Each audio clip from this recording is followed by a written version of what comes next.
Oke, oke. Eh, Assalamualaikum warahmatullahi wabarakatuh. Good afternoon, sir. We are from Group 2, and today we would like to present our study entitled The Failure of JDID in the Era of Digital Economy. We choose this topic because JDID is a real example how even large companies supported by advanced technology and strong capital. Di presentasi ini kita bakal ngejelasin gimana JDID menghadapi tantangan teknis dan non-teknisnya yang menyebabkan JDID pada akhirnya menutup operasionalnya di Indonesia. Okay, next. And this is our group member, Dera Anin Dia Lareina, Nimari Dinda, Muhammad Zaki, Humaimatul Ailsa, Gusti Ayu Jasmine, Rahmat Fadel, and then Tias Mahardika. Okay. Next, move the section background JDID. First, growth of the digital economy. The digital economy increasingly dominates economic activities through e-commerce, digital payments, cloud computing, and digital content creation. Di sini kita tahu bahwa teknologi itu terus berkembang, cara perusahaan beroperasi juga terus berubah, menjadi lebih cepat, efisien, dan berbasis data. Ekonomi digital ini mendorong kita para pelaku usaha untuk menggunakan apapun dengan digital, mengintegrasikan teknologi ke seluruh lini bisnis kita. Yang kedua, central role of e-commerce. E-commerce is one of the fast-growing sector due to its ability to overcome geographic barriers and offer global market access. Peran sentral e-commerce yang kita tahu kayak e-commerce itu kan salah satu sektor dengan pertumbuhan tercepat di era digital. Nah, melalui e-commerce ini kita tahu bahwa produk yang kita jual itu bisa menyebar ke seluruh dunia tanpa harus membuka toko fisik di berbagai negara. And next, digital transformation by company. Companies like JDID adopt digital innovation such as automate supply chain management and self-operate delivery system. Transformasi digital oleh perusahaan JDID. Yang kita tahu JDID itu ada pengirimannya sendiri. Jadi dia tuh membuat pengiriman sendiri, punya gudang sendiri, dan model bisnisnya itu bisnis B2C atau bisnis to consumer langsung. Jadi dari sini kita tahu bahwa langkah-langkah yang dipilih JDID itu menunjukkan transformasi digital nggak cuman soal kehadiran di internet, tapi juga bisa ngubah cara kerja internet perusahaan menjadi lebih berbasis teknologi. And then ini gimana? Then industry competition challenge. Intense competition and shifting consumer behavior require companies to constantly innovate to stay relevant in the market. Tantangan yang dihadapi persaingan industri kayak halnya JDID. Walaupun perilaku konsumen itu terus berubah, konsumen kini lebih memilih platform yang cepat, mudah digunakan, dan memberikan harga terbaik. JDID itu kan punya tagline dijamin ori dibandingkan sama e-commerce lain kayak Shopee yang lebih menunjukkan harga murah. Dari sini kita tahu tantangan terbesarnya industri JDID itu sebenarnya pada kompetitor-kompetitor besar kayak Shopee dan juga Tokopedia. Itu salah satu alasan kenapa JDID tutup pada 8 tahun yang lalu karena tidak bisa survive dan memahami eh, pasar di Indonesia. Next. Elsa. Oke, kita masuk ke bagian kenapa kita memilih GDID sebagai paper kita. Uh, I would like to explain the background of why we choose GDID as the main object of our study. This choice is based on several strategic reasons related to the challenges of the e-commerce industry in Indonesia. Number one is failure a global company. A global company failure, a failure a global company. Tweet. Lihat tuh. Oke. We choose GDID because it represents a real example of how a well-funded and technologically advanced global company can still fail in a local market. GDID, a subsidiary of China's JD.com, entered Indonesia in 2050 but shut down in March 2023. Jadi, yang pertama itu kenapa kita pilih GDID sebagai studi kasus kita karena kita kan tentang kegagalan bisnis di era digital ya. Nah, kita ngambilnya GDID. Alasannya pertama itu karena kegagalan perusahaan global. Kita milih GDID ini karena dia tuh perusahaan yang besar, terus dukungan teknologi sama logistik dia tuh kuat gitu dari pusatnya. Tapi dia tuh tetap gagal buat masuk ke pasar lokal alias ke pasar Indonesia. Nah, GDID sendiri ini dia tuh bagian dari JD.com yang dari Tiongkok dan dia tuh masuk ke Indonesia dari tahun 2015, tapi mereka itu tutup atau bisa dibilang bangkrut lah gitu pada Maret 2023. And then next, number two, e-commerce market competition is tight. Indonesia's e-commerce sector is one of the fastest growing in Southeast Asia, with strong competition from local players like Shopee, Tokopedia, and Lazada. It was difficult for GDID to gain a stable market position. Jadi berhubung di Indonesia itu banyak banget e-commerce, pokoknya berkembang sangat pesat banget lah e-commerce di Indonesia ini. Contohnya kayak Shopee, Tokopedia, sama Lazada. Nah, kompetisi ini yang bikin JDID ini sulit buat bertahan di Indonesia. And then number three, misaligned strategy. GDID failed to understand local consumer behavior. Their market was not aggressive, innovation was limited, and their organization was too rigid to adapt quickly.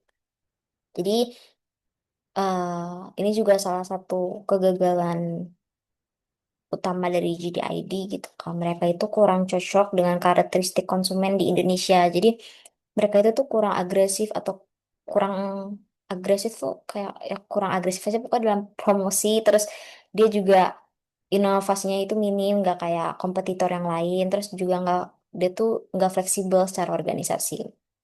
And then number four, a relevant case study. This case is worth studying because it shows the importance of cultural adaptation, local market strategy, and sustainable digital innovation for foreign business entering Indonesia's digital economy. Jadi, karena alasan-alasan yang poin dari 1, 2, 3 itu kami memilih JDID sebagai objek makalah ini, karena dia itu memberikan pelajaran penting gimana pentingnya adaptasi budaya, inovasi teknologi, dan juga strategi lokal agar bisa bertahan di pasar digital yang ada di Indonesia. Maybe next.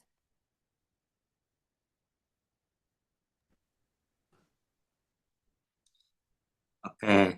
Next, explain the technological basis of the digital economy use.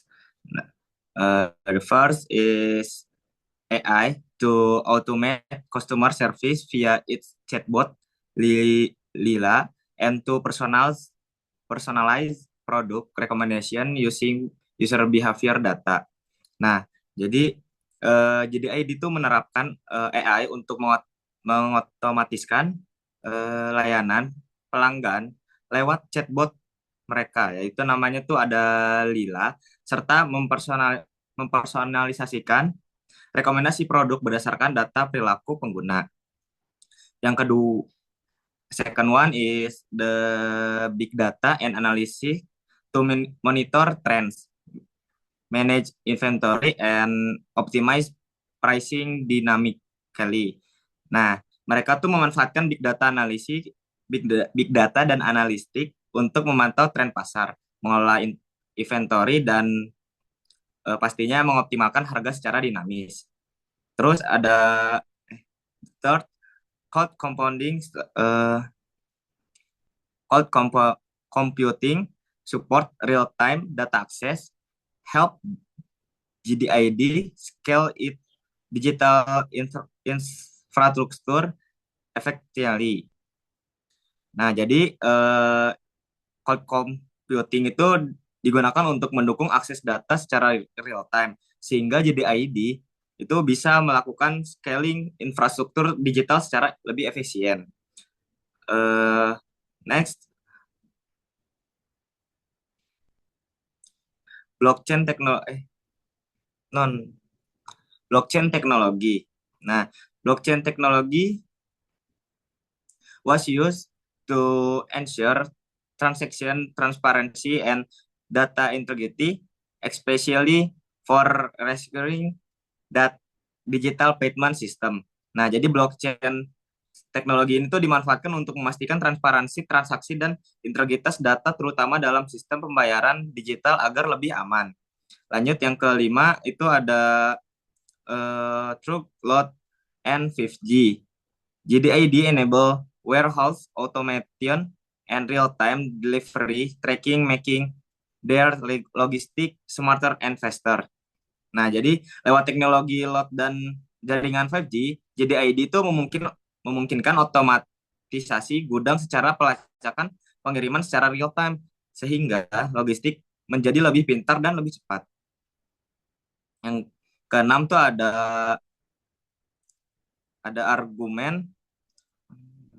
argumen reality. Give user virtual try to experience, especially in beauty product exchanging confident in online course.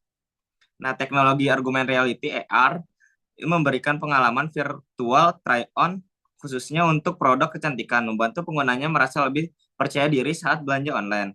Nah, and the last one is integrate vintage solution like a peer-to-peer leading through ada kami to make financing accessible to use who did use credit card. Nah, jadi di GDID itu mengintegrasikan solusi vintage seperti layanan peer-to-peer leading melalui ada kami agar pembiayaan lebih mudah diakses terutama bagi pengguna yang tidak memakai kartu kredit. Oke, next one. Done. Okay, next is explain how to the business model of digital application or platform works. First is digital platform-based operation. JDID operates as an e-commerce platform that connects sellers, buyers, and logistic partners through its app and website. And the next, two type of sales segment. Ada dua untuk type of sales segment ini. Yang pertama itu ada first pay atau 1P. Itu produk dijual langsung oleh JDID dengan kontrol penuh untuk inventaris dan kualitas layanan. Terus yang kedua itu ada third party. Nah, itu memungkinkan UMKM dan menjual eksternal untuk bergabung di marketplace JDID sendiri dan menjual produk mereka di JDID. Terus yang ketiga itu ada search and matching system. Use smart algorithm to match user search with relevant products and provides personalized recommendation based on purchase history and market trends. Nah, yang keempat itu ada fitur Nearby Shop. Itu membantu pengguna menemukan toko fisik terdekat yang memiliki stok produk dan menggabungkan pengalaman belanja online dan offline. Itu sama dengan omnichannel atau retailing. Yang terakhir itu ada integrated logistic and inventory management. Real-time warehouse and distribution system ensure fast and accurate delivery support by partnership with third-party logistic service like Gojek. Nah, jadi kalau yang kelima ini tuh sistem manajemen gudangnya dan distribusi itu real time, memastikan pengiriman cepat dan akurat, didukung oleh kemitraan dengan layanan logistik pihak ketiga seperti Gojek. Next. Okay. Explain the fundamental principle of the digital economy of JDID company. First, technology utilization. JDID use mobile apps, delivery tracking, customer behavior analysis, and automate warehouse system. They also launch a virtual shopping trial using QR codes at 9 train stations across Jabodetabek. Terus customer satisfaction focus. JDID offers loyalty program like points, discount, active customer service, and allow product review. Still, many users complain about the complicated and slow product return process. Oke, yang pertama, teknologi utilization atau pemanfaatan teknologi. Di sini kita tahu JDID itu sudah memakai namanya, sudah launching namanya virtual shopping. Ini kayak gambar di sebelah kiri ini. Jadi kita tuh bisa belanja tanpa harus mengambil barangnya. Kita tinggal scan. Jadi nanti kita langsung masuk ke web yang menunjukin kita bisa beli barang tersebut. Nah, ini tuh di gambar ini bukan dia bukan bentuk rak asli ya guys, tapi dia cuman kayak board gitu doang, papan gitu doang. Terus customer satisfaction fokus itu fokusnya pada mereka bilang mereka fokus kepada kepuasan pelanggan, bahkan mereka menempatkan kepuasan pelanggan itu sebagai salah satu prioritas untuk menjalankan bisnis e-commerce. Tapi pada kenyataannya banyak orang yang komplain akan customer service JDID ini. Jadi saya pernah baca di salah satu web bahwa ada yang bahkan nggak cuma satu, ada yang komplain bahwa fitur return atau pengembalian barang di JDID itu tergolong cukup rumit dibandingkan e-commerce lain. Terlalu banyak syarat, terus bisa memakan waktu lebih dari 2 hari. Dan customer service-nya itu juga selalu memutar-mutarkan chat yang sudah diberikan buktinya gitu. Next. Strategic Vintage Collaboration for Scalability. JDID has partnered with Vintage Ada Kami since 2021 to support scalable growth without increasing operational costs. This collaboration allows JDID to expand financing options for users, showing how digital integration help business grow efficiently.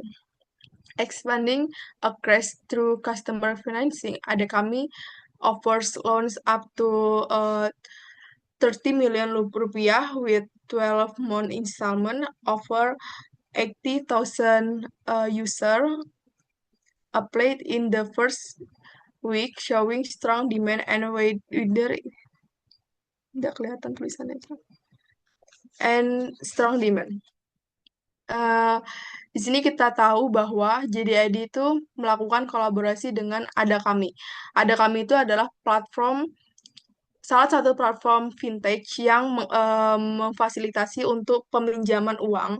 Jadi di sini kita kalau misalnya pakai JDID pada saat yang dulu, mereka udah kalau kolaborasi kita bisa meminjam uang sampai 30 juta dengan cicilan maksimal 12 bulan. Dan pada pertama kali dilaksanakannya maksudnya diizinkannya kolaborasi ini itu mencapai 80.000 user yang mengajukan peminjaman. Jadi dari sini kita tahu bahwa JDID itu mengekspansi pasarnya seluas-luasnya bahkan untuk orang yang ingin belanja tapi kayak keuangannya belum tersedia gitu. Next. So next I'm going to explain pricing and competition in the company business. Jadi di sini saya bakal ngejelasin pricing strategy dan competition yang ada di bisnis JDID ini.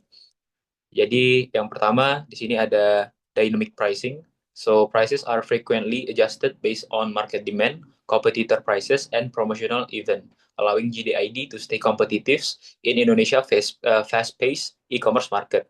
And the second one is sorry. So the second one is promotional offers. So regular discount, flash sales, and bundle deals help JDID to increase customer acquisitions and retentions while competing against other major platforms like Tokopedia and Shopee. And the last strategy is competitive pricing strategy. JDID employs a competitive pricing model to attract customer by offering genuine product at affordable prices, often leveraging direct supplier relationships to minimize costs. So for the competition in this company, JDID faces intense competition from well-established e-commerce like Tokopedia and Shopee, So this e-commerce plays focusing on price, product variety, and delivery speed, pushing GDID to differentiate through product authenticity and customer service. Next.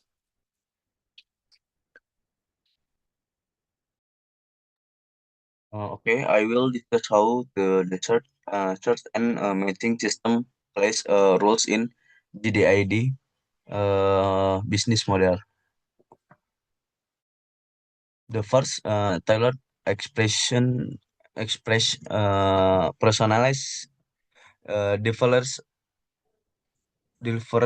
unique experience such as product recommendation based on best purchase or browsing history. Jadi JDID menggunakan teknologi untuk memberikan pengalaman yang unik bagi customernya. Jadi contohnya ketika customer sering atau membeli sesuatu produk di platform JDID, maka JDID akan rekomendasikan produk-produk lain yang mirip-mirip seperti yang dia beli sesuai yang diinginkan. Jadi setiap orang akan melihat rekomendasi yang berbeda-beda tergantung kebiasaan mereka gitu.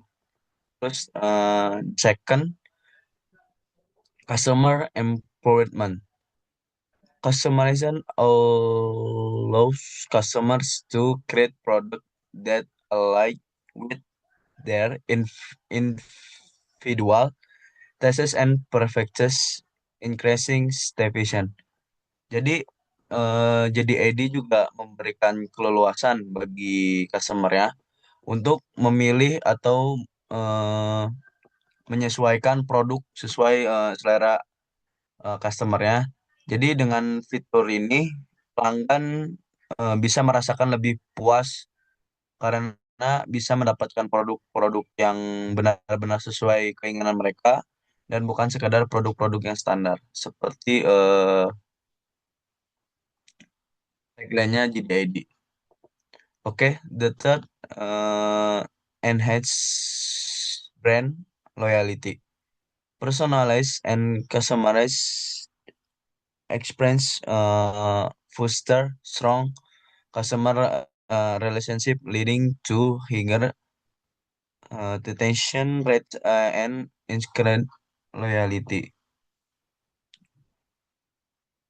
Jadi fitur ini pengalaman yang personal dan bisa di-customize-kan membuat pelanggan merasa lebih dihargai.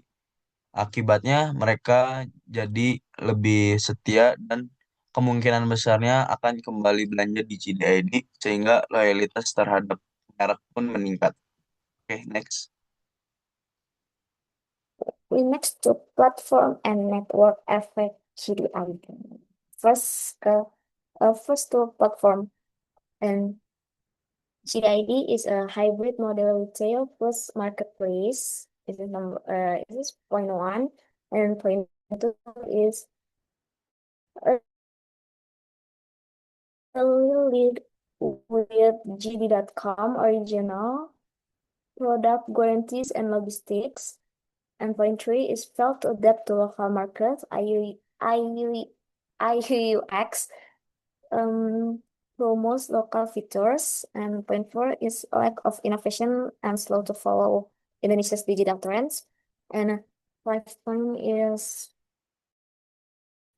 unsuccessful in building your loyalty and community. Kita bahas dulu yang pertama, yaitu GDID. Dia itu modelnya dua. Jadi dia tuh pakai dua model gitu loh. Bisnisnya hybrid. Ini itu mereka itu ngejual produk secara langsung ke konsumen kayak yang dibilang di awal waktu di latar belakang, di introduction, bisnis to customer. Tapi dia juga sekarang itu ngebuka marketplace bagi penjual pihak ketiga. Terus, nah GDID ini dia itu salah satu anak perusahaan dari Tiongkok. Perusahaan induk besar di Tiongkok namanya itu JD.com dengan slogan dijamin ori.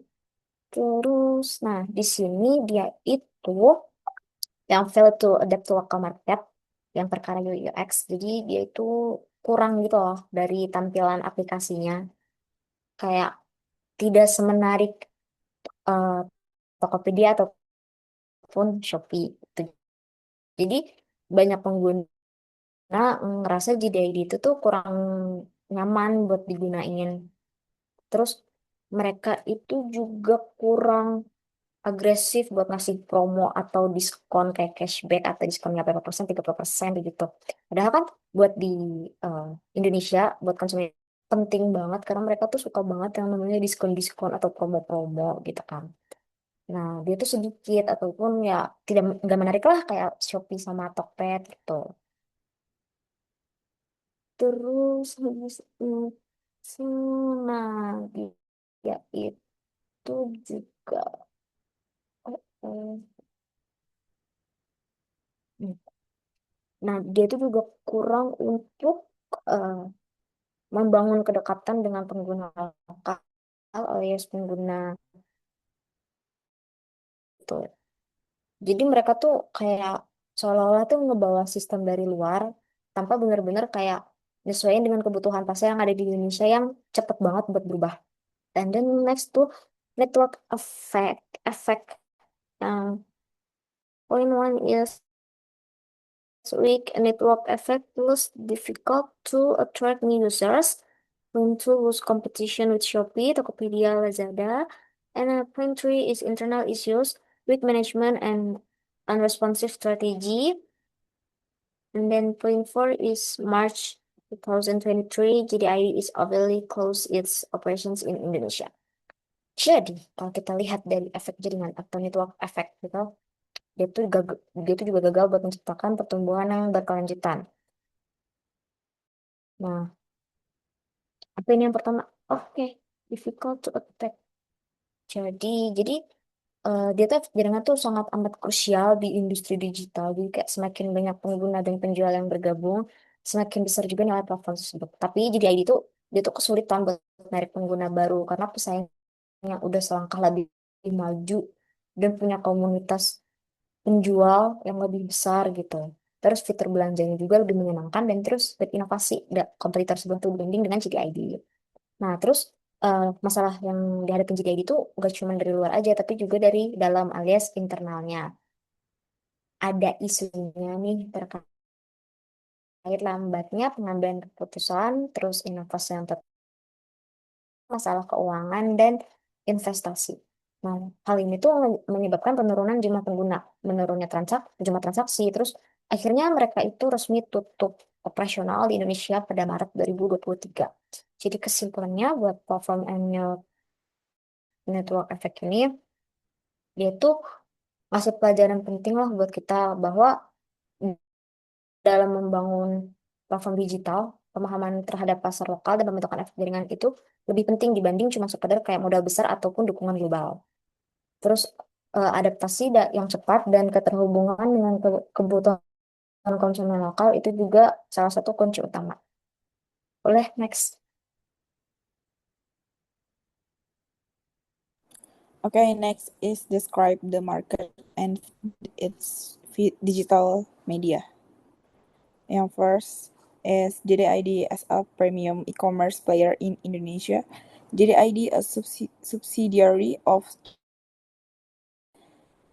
JD.com positioned itself as a premium online shopping platform target urban tech-savvy customers in Indonesia, particularly middle to upper class youth who prefer digital shopping express. Itu kayak JDID itu anak perusahaan dari JDID.com asal Tiongkok yang menempatkan dirinya sebagai platform belanja online premium yang menyasar para konsumen di perkotaan, terutama generasi muda yang kelas menengah hingga atas yang lebih nyaman belanja secara digital atau online untuk sekarang. Next is strong emphasis on brand trust with hashtag dijamin ori. JDID build customer confidence talk is hashtag Dijamin Ori campaign, guaranteeing 100% original products, especially electronics and gadgets, differentiating itself in a market often plagued by counterfeit goods. Jadi JDID itu fokus pada kepercayaan merek dengan hashtag dijamin ori.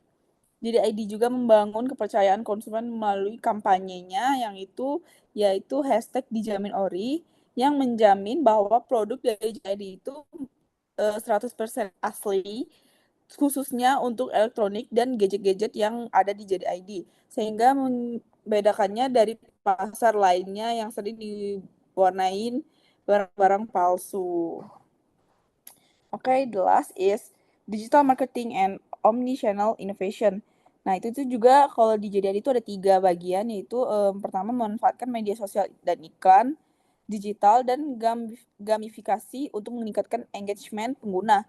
Yang kedua itu ada meluncurkan toko virtual or GDID virtual di stasiun-stasiun kereta di Jakarta untuk memungkinkan pelanggan memindai QR code untuk belanja kapan saja. Terus yang terakhir ada integrate AI and big data analysis to personalize product recommendation and improve search relevance. Nah, ini tuh mengintegrasikan big data yang ada dari JDID untuk personalisasi rekomendasi produk serta meningkatkan akurasi pencarian di aplikasi JDID sendiri. Next. Describe the employment relationship within JDID company. Structure and permanent employment. JDID use a line and staff structure with permanent employees.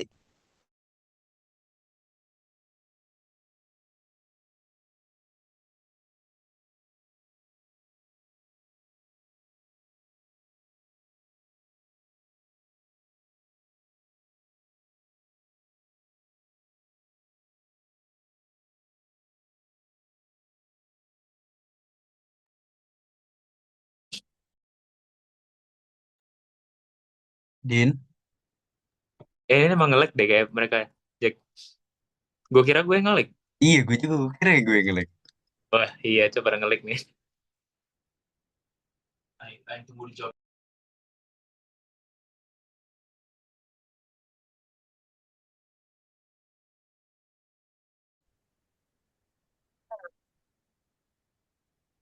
Okay. Move to the section. Describe the employment relationship within JDID company.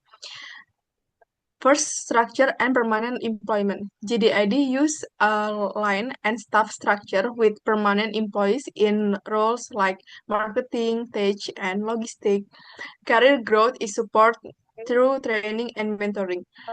Jadi struktur dan karyawan tetap di JDID itu strukturnya kayak pada umumnya aja. Dia ada pendiri, ada CEO, ada manajer, ada kepala gudang, dan ada yang paling bawah yaitu staffnya. JDID menerapkan struktur organisasi kayak sistemnya line dan staff, yaitu kombinasi antara garis komando langsung dan peran pendukung staf ahli. Next adalah performance culture and downsizing impact with a culture of 3C, communication, collaboration, and coordination. JDID rewards high performance. However, in 2023, 200 employees were laid off due to company closure. Kita tahu waktu krisis-krisisnya JDID mau mengalami keterpurukan ekonominya. Jadi mereka meng-cut off atau mem-PHK 200 karyawan atau kurang lebih 30% dari total karyawan awalnya karena tantangan bisnis dan kerugian dari induk perusahaannya JDID yaitu JD.com. Ini nunjukin bahwa meskipun budaya kerja JDID kuat, itu nggak menjamin stabilitas ekonomi perusahaan tetap berjalan dengan baik. Next.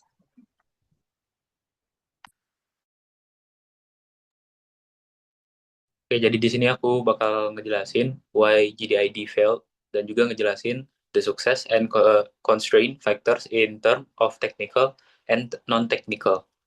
Mulai dulu dari yang technical factors atau operational factors. Yang pertama ada logistics challenges.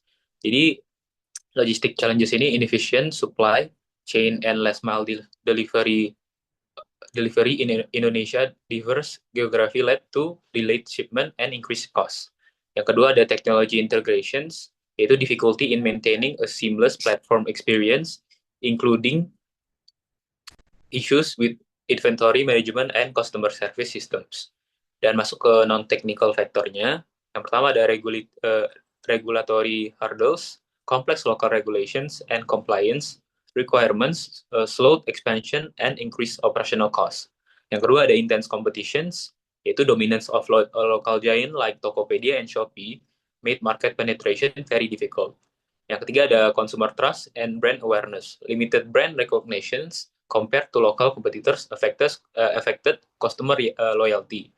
Yang keempat ada economic dan force major event, ya seperti COVID-19 disruption and economic downturns strain resources. Yang kelima ada human factors, yaitu challenges in talent retention and management affected strategic agility and innovations. Dan yang terakhir, ethical considerations, yaitu expectations around product authenticity and customer rights required constant vigilance to maintain trust. Next.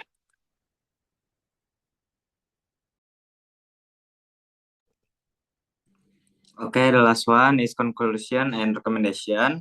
Okay, conclusion JDID included advanced technology, AI, data, AR, blockchain, but failed to localize strategy and user experience. Next, high cost retail model, lacked scalability in Indonesia price sensitive market. Next, weak community engagement and slow response to threats lead to decaying competitive. Nah, jadi JDID itu sebenarnya sudah mengadopsi teknologi canggih seperti AI, big data, dan blockchain. Tapi sayangnya mereka tuh kurang berhasil dalam localizing strategi dan user experience untuk pasar di Indonesia. Terus yang kedua tuh ada model bisnis mereka yang berbasis high cost, itu tidak scalable di market yang sensitif terhadap harga seperti di Indonesia. Terus yang terakhir tuh kurangnya engagement yang dengan komunitas dan lambatnya respon terhadap tren baru membuat daya saing itu semakin terus menurun. Oke, terus ada strategic advice section.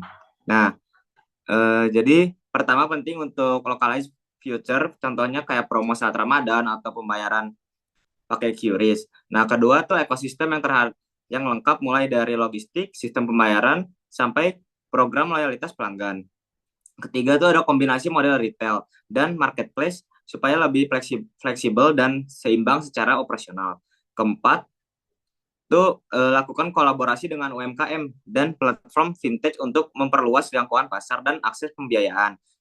Kelima, desain UI yang ringan dan mobile first karena mayoritas pengguna Indonesia mengakses lewat HP. Nah, mungkin untuk yang terakhir tuh fokus pada agility, personalisasi, dan keberlanjutan sebagai strategi jangka panjang. Nah, jadi kesimpulannya, teknologi saja tidak cukup without the right strategy and local adoption. Even the best technology won't guarantee sukses. Mungkin sekian dari saya.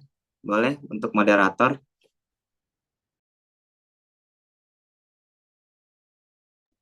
Okay, that's all from our group regarding the case of JDID in the digital economy era. This case remind us that success is in digital business require more than just technology and digital. It also needs adoption and innovation. Jadi kami berharap semoga presentasi kami bermanfaat untuk semua orang dan maaf jika kami ada kesalahan kata maupun kesalahan presentasi. Sekian dari kami kelompok 2. Terima kasih.